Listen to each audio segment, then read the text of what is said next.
Таня по речке на КамАЗе катается. Колеса он хотел помыть, вот пожалуйста.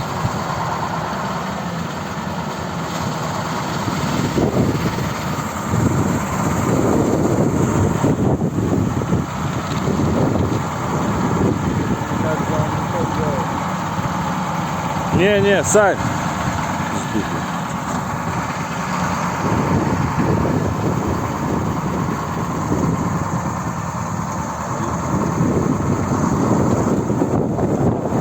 Какие-то шпалы лежат.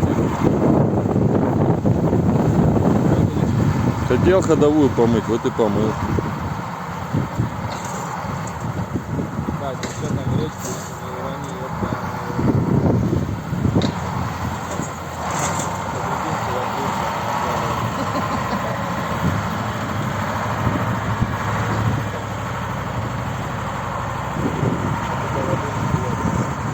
Не получилось, короче, у нас проехать.